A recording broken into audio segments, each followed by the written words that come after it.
Bonjour et bienvenue à cette nouvelle vidéo d'Al Montréal. Aujourd'hui, on est en format street food avec une nouvelle forme de fast food qui est arrivée à Montréal récemment ou qui est même arrivée au Canada récemment. Et on parle maintenant des hot dogs coréens, des pogo coréens, des kogo, appelez-les comme vous voulez, après les mac and cheese cochons, les hamburgers qui finissent plus de grossir et les poutines avec un paquet d'ingrédients rajoutés pour toutes les sauces, toutes les saveurs, tous les assaisonnements possibles et imaginables. Ben, c'est autour des pogos de goûter à cette médecine. Par contre, je l'ai dit tantôt, c'est vraiment pas américain, ça nous vient de Corée.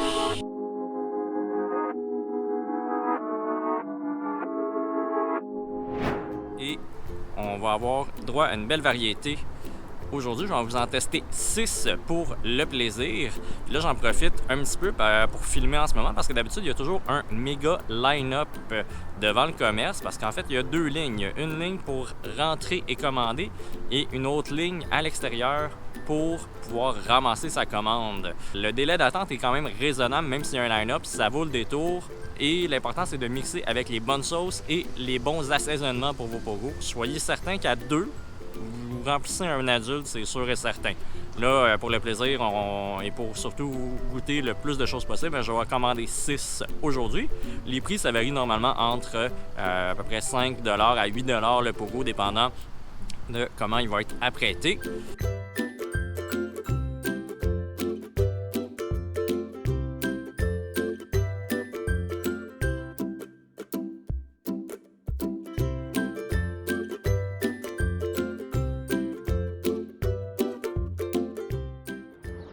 Donc on est rendu à la partie la plus agréable de cette vidéo, c'est de se remplir la panse avec les kogo, les pogo coréens, les hot dogs coréens, qu'on les appelle comme on veut. Et on a différentes sauces, il y en a en fait jusqu'à 8 ou 9 que vous pouvez choisir. Aujourd'hui j'ai pris chili, mayo épicé, barbecue et teriyaki. Et au niveau des différents kogo ou pogo que j'ai pris, j'en ai un au pépite de poulet qui est foncièrement énorme. Je vais en avoir au fromage mozzarella seulement, fromage cheddar et saucisse, au ramen frit et également aux patates frites, aux patates grillées, je dirais plus. Donc, je vais déguster ça avec vous. J'en ai également un à la saucisse jalapeno qui va être assez agréable parce que pour reconnaître les pogo en cuisine, ils mettent un code de couleur sur les bâtonnets. Quoique ils ne prennent pas le temps de nous le dire, ce serait quand même pratique, ou au moins de mettre un point de couleur peut-être sur la facture pour nous aider à les identifier après ça. Parce que ceux enrobés sont très faciles à identifier, mais ceux plus classiques, ben il faut se fier à la grosseur puis espérer de savoir ce qu'il y a dedans. Donc je vais commencer par un de leurs classiques qui est justement le patate. Je vais essayer ça avec la mayo épicée pour commencer. Déjà là. Il n'est pas trop énorme, il se prend quand même en une bouchée et demie pour être capable de le prendre au complet.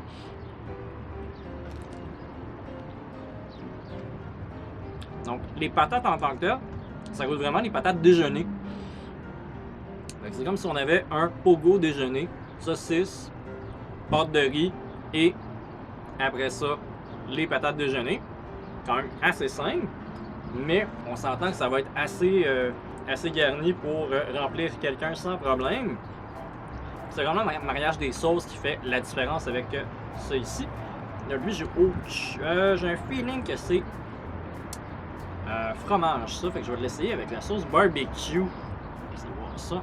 J'en ai pris un mozzarella seulement.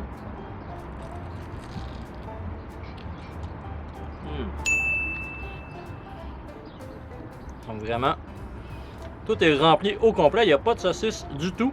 C'est un énorme bâtonnet de fromage sur bâton pogo. C'est vraiment bon. J'en avais pris un plus classique, hot dog et cheddar. J'imagine c'est lui.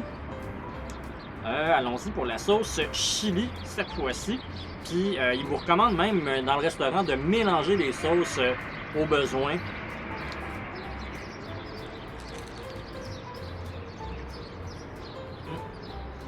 peu plus classique, un peu déçu. On goûte plus la saucisse, par exemple, comparé aux deux autres précédents avec les patates et le fromage seulement, pas de saucisse.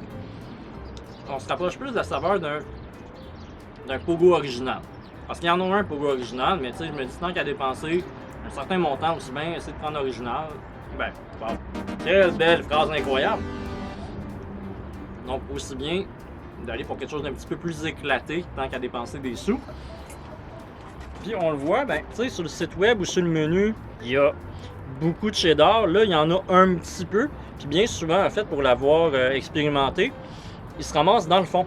Le Inferno, donc le pogo à la saucisse géante jalapeno. Parce qu'il existe un pogo géant avec une saucisse bien standard. Le goût est classique, mais vraiment, c'est une portion qui est la plus grosse à peu près, sauf hormis le poulet. Ça va être vraiment dans ce format-ci qu'on va avoir.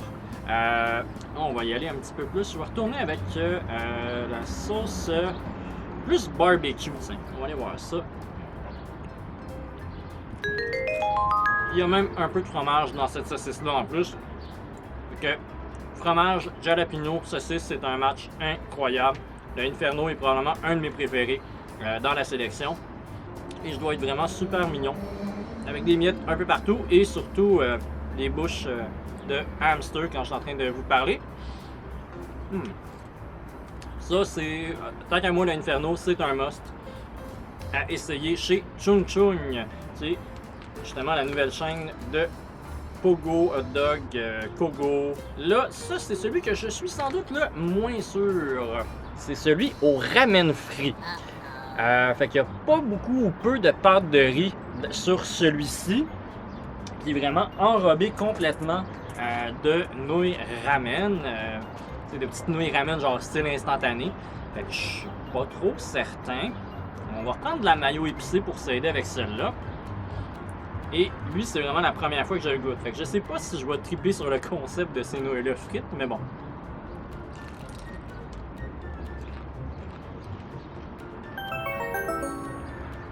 Non, pas tant. Parce qu'il n'y a presque pas de pâte. La saucisse, bon, la saucisse classique n'est pas nécessairement ultra goûteuse. Puis le fait d'avoir rajouté les ramen frits dessus, je suis pas sûr que ça apporte quelque chose, oui, du croquant, mais ils ne sont pas nécessairement très assaisonnés, un petit peu salé, mais c'est tout.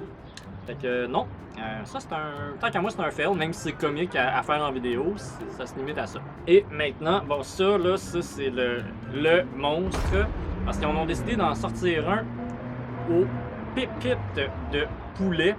Donc il y a de la saucisse à l'intérieur, un peu de pâte de riz par-dessus, et après ça ils reviennent frire ça avec des morceaux de poulet par-dessus. Et effectivement, ben, c'est énorme. Puis là, justement, je m'étais gardé la sauce teriyaki. Belle couleur sur ce pogo-là avec le mélange teriyaki.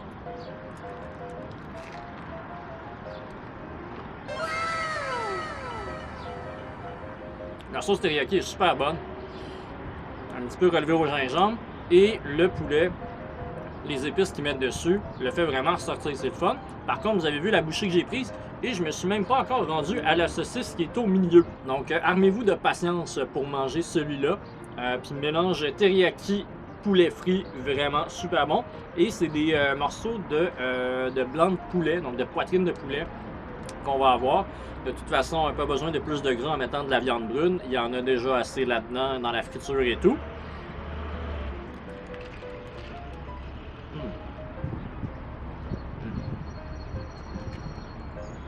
Donc, cet essai très concluant de Chung Chung à Laval. J'ai fait également celui de Montréal, mais beaucoup moins accessible. Par contre, vous pouvez avoir des bubble tea autour, d'autres accompagnements, d'autres choses pour égayer la journée, versus celui de Laval qui est assez central, mais pas trop sur le boulevard L'Avenir. Il n'y a pas grand-chose dans ce coin-là.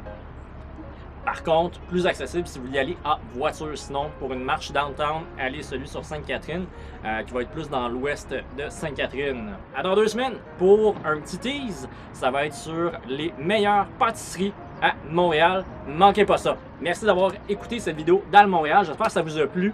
Et n'hésitez pas à lâcher un pouce bleu. Surtout, mettre un commentaire si vous avez aimé ou j'aimerais savoir de vos feedbacks, vous pas. Et surtout, n'oubliez pas de vous abonner. Le bouton est juste en bas ici. Toujours très apprécié. Ciao!